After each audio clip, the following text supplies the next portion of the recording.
nous accueillons comme chaque mercredi avec plaisir le docteur Daniel Guggenheim pour sa chronique hebdomadaire. Alors nous allons parler ensemble bien entendu du coronavirus à 2 jours du reconfinement et bien entendu la question, c'est une question qu'on en a posée également hier au professeur Élise Brézis et que je vous pose également, combien tout cela va coûter à l'économie israélienne? Oui, d'abord bonjour. Quand vous avez fait allusion, hier, j'ai vu votre émission très très bonne avec Élise, qui a très bien résumé le problème macroéconomique et qui a donné la réponse à votre question. Personne n'en sait rien, puisqu'on ne sait pas combien de temps ça va durer le confinement et comment ça va se passer exactement. Et je préfère... ici, puisqu'elle avait vraiment parlé vraiment de ce qu'est l'économie, et j'engage les gens à écouter, c'est sur le YouTube, c'est sur la chaîne, ce qu'elle a dit hier, de parler des choses pratiques, même que les techniciens vont rentrer. Je sais que je fais gagner de l'argent aux gens ici quand je parle. Ils m'ont tout de suite demandé est-ce qu'on va recevoir encore de l'argent avant Rosh Hashanah, comme ils ont entendu. Et la réponse est la suivante. Certains, oui. Comme j'avais parlé plusieurs fois, le gouvernement avait décidé, surtout pour les défavorisés, ce qu'on appelle ce qui ont ça veut dire des gens qui ne gagnent pas assez, qui sont revenus au travail, mais qui ne gagnent pas assez. Bien que la loi n'est pas encore passée, il a été décidé de donner des mikdamot, c'est-à-dire déjà donner un peu d'argent avant même Rosh Hashanah. Deuxièmement, depuis hier, les indépendants peuvent aller sur le site du Reshut Amissim des impôts pour s'inscrire et recevoir le Mahanak, ce qui leur a été promis par rapport à juillet-août. Vous savez, chaque fois, c'est de 1 an par rapport à ce qu'on a fait avant. Ils ont baissé les critères. Ils ont décidé même, s'il y a une baisse de 25% du Marzor, ce qu'on appelle, même dans ce cas-là, ils auront le droit, ce qui était beaucoup, avant c'était 40%, il va y avoir pour beaucoup de petites entreprises, l'Arnouna qui va être gratuite sans doute jusqu'à la fin de l'année, tout ça vous pouvez voir, et donc c'est très important. Par contre, pour l'instant, et ça on en avait pas la semaine dernière, qu'ils avaient prévu de donner 11 milliards de shekels pour les associations, pour l'éducation, tout ça. Malheureusement, c'est pas passé hier par la commission des finances. Il y a eu un problème entre eux et le ministère des Finances. Le ministère des Finances voulait donner un budget global et la commission des finances a demandé à pouvoir exactement savoir où va chaque argent. Et malheureusement, cet argent n'arrivera pas avant Rosh Hashanah. Pour les choses pratiques encore, que sûrement vous avez entendu qu'il a été décidé maintenant que l'éducation sera finalement fermée déjà depuis demain. Ça, je ne sais pas si vous l'aviez dit dans l'autre. J'ai vu que ça s'est décidé seulement ce matin. Moi, ce que j'ai l'impression, globalement, c'est point de vue pratique. Comme il a été très bien dit hier, on a l'impression qu'on a affaire à un Seger light. C'est-à-dire un confinement, pas comme dans la première fois, où la plupart des gens qui veulent pourront travailler, parce il s'agit encore de savoir qu'est-ce qui va se passer avec les transports publics. Mais je donne un exemple auquel j'ai pensé. Vous savez, ils ont permis les courses de les faire où on veut, au-delà des 500 mètres. Oui. Vous avez sûrement entendu parler qu'avant Rosh Hashanah, on n'a pas le droit d'aller chez les grands-parents ou le contraire, et de ne pas sortir de son endroit. Sauf des cas très limités pour si on doit faire l'office et des choses comme ça. Mais alors les gens, ils vont décider de se retrouver au supermarché peut-être. Non, mais si quelqu'un revient le lendemain de Rosh Hashanah et qu'il y a des polices, et lui dit, moi, j'habite Tel Aviv, mais j'ai envie de faire mes courses à Jérusalem. Qu'est-ce qu'il peut faire ? C'est permis, d'après les... Alors, je n'ai pas compris. Donc, c'est très important de dire ça. C'est-à-dire que 6 mois, on va dire 6 mois après le début de l'épidémie, eh bien, les autorités n'ont pas réussi à prendre des mesures qui soient cohérentes et c'est ce qui risque de remettre en cause. C'est-à-dire ce qui risque d'entraîner tout simplement une sorte de mépris de la part des horaot, des mesures prises et probablement peut-être pas permettre le retour à des taux de contamination bien moins élevés. Oui, ils ont permis, par exemple, ils ont interdit les restaurants. Vous savez, même takeaway de prendre sur place. Mais ils ont permis les 4 espèces qu'on appelle. Donc, si un restaurant veut vendre des 4 espèces et du takeaway, il aura le droit. Donc, je suppose que beaucoup de gens font, comme vous dites, du mépris pour arriver à gagner leur vie et à ne pas être trop embêtés. Je ne sais pas. Non, je crois que c'est exact de dire que l'objectif des autorités à ce niveau-là, c'est d'éviter les grands rassemblements. C'est vrai. C'est-à-dire que même s'il y a des rassemblements pour aller acheter peut-être des herbes minimes à l'approche de Sukkot, alors d'accord, mais ce n'est pas des milliers ou des centaines de personnes qui vont se retrouver les uns collés aux autres C'est peut-être ça le fond du problème. Moi, je suis allé à Mahanouda ces derniers jours et ça va rester ouvert. Ça va rester ouvert. Croyez-moi que c'est un endroit de rassemblement. Alors, même dans les restaurants, alors j'ai pas tellement bien compris. Et si vous parlez de cohérence, comment ça se fait que tous ceux qui sont dans les chivotes, on va leur permettre de revenir après Yom Kippour? Vous savez que là-bas, il y a beaucoup de cas Corona, j'ai entendu. Ouais. Alors quoi, ils vont revenir dans leur famille, ils vont apporter le Corona. Alors, j'ai pas tellement compris la cohérence du chose. Une dernière chose que je voudrais dire à ce sujet, si les gens peuvent voir, j'ai fait une étude là-dessus hier. Le shekel, la semaine dernière, a eu tout d'un coup une brusque baisse du shekel. Il a baissé de 3%, même par rapport au dollar, mais qui était assez faible. Il est revenu autour de 3,45. Un peu, ça peut remonter hier, mais il y a une réelle inquiétude.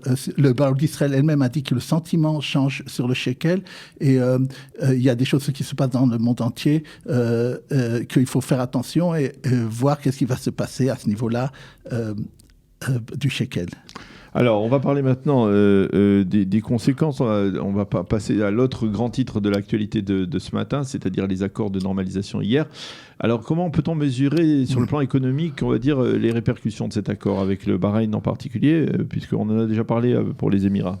Exactement. J'ai essayé un peu d'innover. D'abord, d'allécher, de faire envie à nos auditeurs qui auraient envie de voyager. Oui. Que lorsque ça sera possible d'aller à Bahreïn, ça coûtera $500 l'avion, plus un hôtel 5 étoiles, plus que Eilat, quoi, c'est-à-dire plus agréable avec une famille par personne pour 3 jours. Et donc, ça coûtera aussi comme si on va à Prague. Et donc, il y a une potentialité de tourisme très importante. Il y a 13 millions de touristes par an qui viennent à Bahreïn. Les gens ne savent pas aussi, Bahreïn est très novatrice dans le domaine du fintech, c'est-à-dire tout ce qui est la finance technologique. Et beaucoup d'entreprises israéliennes s'intéressent déjà à ça. Il y a déjà des accords avec des experts comptables israéliens. Pour nos entreprises qui nous écoutent, nos chefs d'entreprise, l'impôt sur les sociétés au Bahreïn n'existe pas. C'est important à savoir. Ah bon? Il y a aussi, on prévoit que dans 10-15 ans, il n'y aura plus de pétrole à Bahreïn. Parce qu'il y a une limite dans les sources naturelles. Ah oui, déjà 10-15 ans, c'est ce que j'ai vu hier. Mais qu'est-ce qu'ils sont en train de faire? Ils sont en train de c'est une des raisons de leur volonté de se rapprocher d'Israël, c'est de trouver des sources d'énergie alternatives. Exact, tout à fait exact. Et en plus de ça, ils ont déjà commencé à ce qu'on appelle en hébreu Ezor Mekouvan. C'est-à-dire, ils ont fait toute une région qui est très, très informatisée. Amazon, là-bas, est très, très importante. Et ils essayent de préparer la technologie. Je suppose que c'est une des raisons, effectivement, qu'ils ont été intéressés à se rapprocher d'Israël et des États-Unis pour pouvoir stratégiquement prévoir leur développement économique. Donc, c'est une bonne nouvelle. Alors, maintenant, on va parler de Rami Levy et de ses problèmes, parce que Rami Levy, on a l'habitude de l'entendre, de savoir que les prix de Rami Levy sont relativement bas. Eh bien, il s'est fait épingler, justement, pour ne pas avoir respecté les prix bas. Oui, expliquez-nous comment c'est possible, un truc pareil. Les 3 grandes entreprises importatrices de nourriture s'étaient engagées à avoir des mirsot en hébreu, c'est-à-dire des quotas oui. Permis d'importation à prix très peu cher pour pouvoir les vendre ici aux consommateurs moins cher et faire baisser le prix des denrées dans leurs magasins. Rami Levy, par exemple, s'est engagé pour la viande hachée, la viande hachée importée à 29 shekels. Le ministère de l'économie et de l'industrie qui sont allés faire des visites dans les endroits de Rami Levy n'ont pas trouvé de viande hachée importée à 29 shekels. Ils ont dit, vous n'avez pas respecté ce que vous aviez dit, donc vous allez avoir une amende de 3 millions de shekels. 3 millions de shekels. Ouh là là. Rami Levy dit qu'il conteste et qu'il va aller devant la justice, mais enfin pour l'instant c'est ce qu'il a été condamné. Il est arrivé la même chose pour les fromages jaunes de Villifou, peut-être vous voyez des fromages jaunes importés, et la même chose, leur quota, ils n'ont pas respecté ce qu'ils ont dit, et exactement la société Netto, qui fait aussi beaucoup d'importations de viande, n'a également pas respecter ce qu'elle avait dit concernant le prix des viandes importées. C'est intéressant et bien de voir qu'il y a une surveillance et que le ministère de l'économie vérifie que les facilités qu'il donne aux importateurs sont répercutées au public.